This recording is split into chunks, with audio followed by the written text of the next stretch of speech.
Olá a todos, sejam muito bem-vindos. Hoje nós vamos tratar de um tema importantíssimo que é a historiogênese de Eric Voegelin.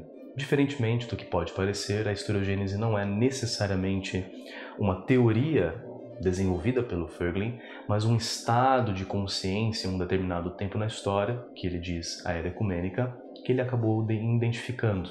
Portanto, ele cria o conceito de historiogênese para identificar e conseguir analiticamente entender o processo pelo qual muitos impérios ecumênicos estavam passando por uma determinada realidade. Além disso, a historiogênese ela não se limita à era ecumênica exatamente, que é o tempo de Cristo, o tempo de Maomé e assim por diante, mas ela também acaba se tornando um tipo de especulação, como nós veremos, que atinge inclusive a modernidade. Portanto, homens como Hegel, homens como Marx, homens como Comte, que acabam hipostasiando a realidade social, a realidade histórica, ao seu próprio fruto, ou seja, a história vai se tornar então o início ou então o princípio pelo qual deve se reger a própria realidade do ser humano, e entender-se a realidade do ser humano acabam sendo, portanto, tipos de especulação historiogenética, semelhantes, portanto. Portanto, vamos entender a princípio o que seria as especulações historiogenéticas. Voegelin desenvolve em Anamnese e em A Era Ecumênica dois textos um pouco diferentes. Em Anamnese vai ser a primeira vez que ele escreve um pouco sobre a historiogênese. Ele desenvolve uma teoria, ele desenvolve na verdade o conceito de historiogênese a partir também naturalmente dos impérios ecumênicos, e ele acaba aprofundando em um de seus livros, talvez o mais importante, que é Ordem e História, a Era Ecumênica, o qual ele desenvolve o elemento da historiogênese como sendo um tipo de especulação o qual visa explicar a realidade histórica dos impérios de então, hipostasiando a realidade do princípio. E qual seria esse princípio? Voegelin faz uma análise levando em consideração Bereshit, do Gênesis 1, ou seja, o início, ou então no início, como nós vemos em Gênesis 1, Bereshit bara Elohim, no início Deus criou, o qual faz referência naturalmente ao início da realidade.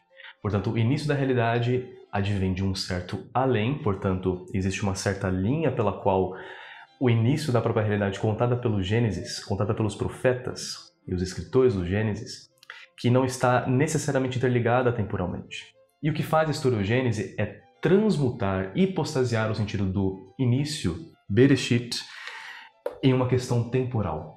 Portanto, a historiogênese nada mais faz do que transformar o início e o processo da realidade em um início naturalmente temporal e não algo que advém de um além. O símbolo Bereshit, do hebraico, ele é um símbolo poderoso, uma vez que ele envolve naturalmente uma certa tensão realmente acerca do que é o início da realidade que advém de um além.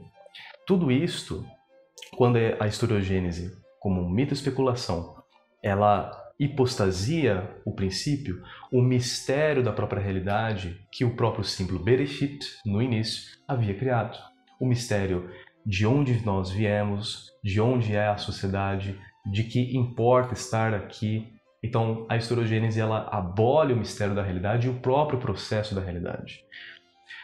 Estava claro para filósofos e para os profetas, sejam os profetas da antiga Israel, sejam os filósofos gregos como Platão e Aristóteles, de que o processo da realidade é um elemento que não está em via de ser descoberto e que, no entanto, o filósofo ele ama o mistério.